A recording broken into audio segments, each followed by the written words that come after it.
Right හැමෝටම සුබ දවසක් ප්‍රාර්ථනා කරනවා. නිසර් ප්‍රීමියම් channel එකෙන් ඔයගොල්ලන් අපේ channel එකට ආදරයෙන් පිළිගන්නවා. අපි කතා කරමින් ඉන්නේ communication skills පිළිබඳව. ඒකට අපේ master course එකක් විදිහට මේක කරගෙන යනවා. සහ දැනට අපි communication skills වල body language කියන එක. body language ගැන තමයි කතා කරන්නේ. මේක දැනට වීඩියෝස් 14ක් විතර කරලා තියෙනවා. අනිවාර්යෙන් දැන් join වෙනවා. මුලින්ම මෙන්න තමයි තේරෙන එකක් නෑ මේ කියන ඒවා. අද මේ ලෙසන් එකෙන් අපි කතා කරන්න යන්නේ body language reading වල තුන්වෙනි රූල් එක. අපි දැනට ඒතෝ rules දෙකක් කතා කරා. පළවෙනි රූල් එක තමයි body language read කරනකොට ඒක එකතුවක් විදිහට. gestures කිහිපයක එකතුවක් විදිහට read කරන්න කියන එක, කියවන්න කියන එක. දෙවෙනි එක තමයි congruence කියන එක. ඒ කියන්නේ body language read කරනකොට එක්කෙනා කියන දේත් එක්ක යාගේ gestures and postures එකට ගලා යනවද කියලා බලන්න. කියන දේත් එක්ක match වෙන්නේ නැත්නම් එතනදී incongruence එකක් තියෙනවා. ඒ කියන්නේ නොගැලපීමක් තියෙනවා. එතනදී ඔයාලට අඳුර ගන්න පුළුවන් මෙයා කියන්නේ බොරුවක් කියන එක. එයාගේ body language එක යන්න ඕනේ එයා කියන verbally වචන වලින් කියන දේත් එක්ක මෙයාගේ body language එකට ගැලපිලා යන්න ඕනේ. ඕක තමයි congruence කියන්නේ. ඒක rules number 2යි. clusters විදිහට read කරන එක congruence එක බලන එක.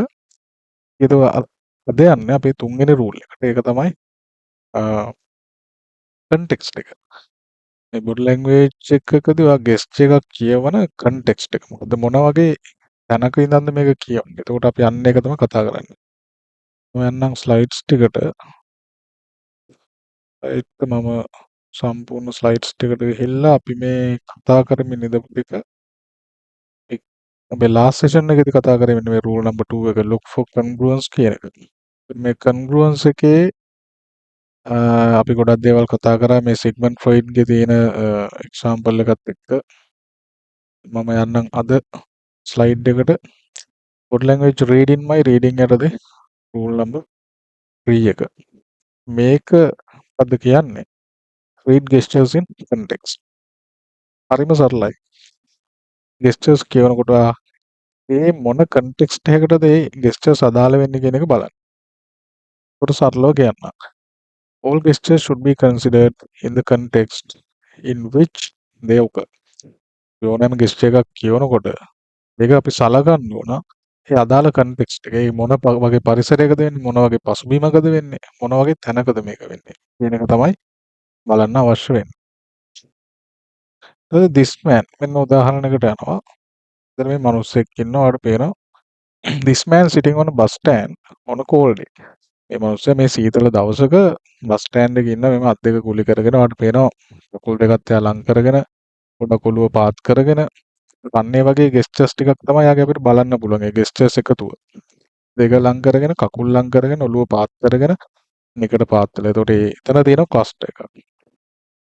sitting on a bus stand on a cold day. හැබැයි මෙතනදී congruence එකක් අපිට බලන්න විදියක් නැහැ. මොකද මෙයා මුකුත් වචන කතා කරන්නේ නැහැ. අපි අත් දෙක වචන කතා කරොත් අපිට බලන්න පුළුවන් එයාගේ congruence එක.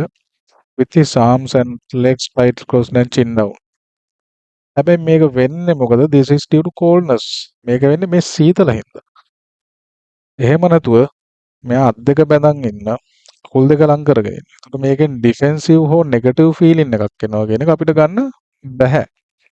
ඒකට හේතුව මේ කන්ටෙක්ස්ට් එක. මෙතන තියෙන වෙනත් කන්ටෙක්ස්ට් එකක්. මෙයා ඉන්නේ සීතල පරිසරයක. ඒකත් එක්ක ඔය කියන ගෙස්චර්ස් ටික එන්න පුළුවන්. මම හිතනවා ඔයගලන්ට හොඳට පැහැදිලි ඇති කියන එක.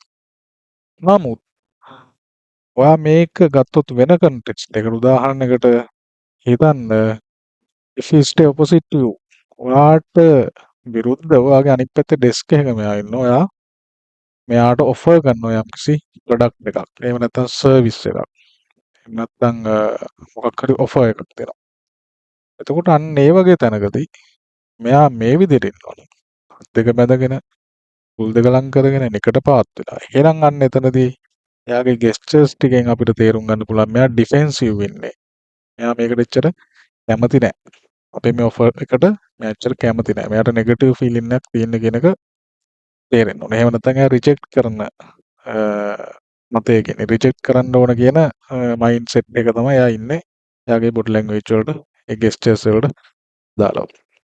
එතකොට ඔන්න ඔක තමයි සිද්ධිය. ඔයාලට මේක දෙකට කරලා ගන්න වෙනවා.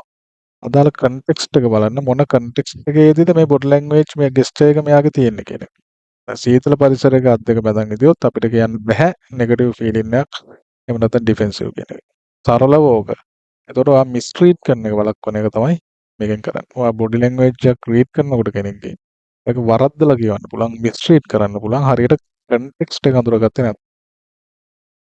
ඉතින් ඕක තමයි රූල් නම්බර් 3 එක. එතකොට දැන් අපි රූල්ස් නම්බර් 3ක් තිබ්බත් තුනම ඉවරයි. එතකොට මේ ලෙසන් එකේ මෙතනින් එහාට අපි ඊළඟ වීඩියෝස් වල කතා කරනවා තවදුරටත් කොහොමද මේ බොඩි ලැන්ග්වේජ් රීඩින් කියන එක වගේ ඉම්ප්‍රූව් කරන්නේ සහ ඔයා එකේ හොඳ රීඩර් කෙනෙක් වෙන්න කියන එක. රයිට්. ඔයා මේකෙන් මේ වීඩියෝ එකෙන් දැන් යම් කිසි දෙයක් ඉගෙන ගත්තා අනිවාර්යෙන් ෂෙයා කරන්න, ලයික් කරන්න, අපේ channel එක subscribe කරන්න, යාළුවොත් එක්ක ෂෙයා කරගන්න. අපේ තියෙන උතර නිසප් ගයිඩ් කියන channel එක ඒක ඇඩ්වාන්ස් ලෙවල් වලම ෆිසික්ස් වලට භෞතික විද්‍යාවට වෙන් කරපු channel එකක්. සහ අපේ තියෙනවා ඔයගොල්ලෝ දැනටමත් එකතු වෙලා ඉඳපු අය නම් කෝසස් දෙකක් තියෙනවා. කෝසස් කියන්නේ ඇත්තටම පළවෙනි එක මේක සෙමිනාර් එකක්. සෙමිනාර් එකක් ප්‍රී රෙකෝඩඩ් වීඩියෝ සෙෂන්ස් තියෙන සෙමිනාර් එකක්. මේක ඇඩ්වාන්ස් ලෙවල් කරන ළමයින්ට වගේ පළවෙනි පාරින්ම සම්පූර්ණ යාගේ වැරදි ටික මගහරවගෙන නිවැරදි පාඩම් ක්‍රම සම්පූර්ණ සයිකොලොජි එක මේ ඔක්කොම මයින්ඩ්සෙට් එක මේ හැමදේම A to Z කතා කරනවා පැය 15ක විතර කාලයකට අනිවාර්යෙන් අඩු මුදලකට සම්බන්ධ වෙන්න පුළුවන්.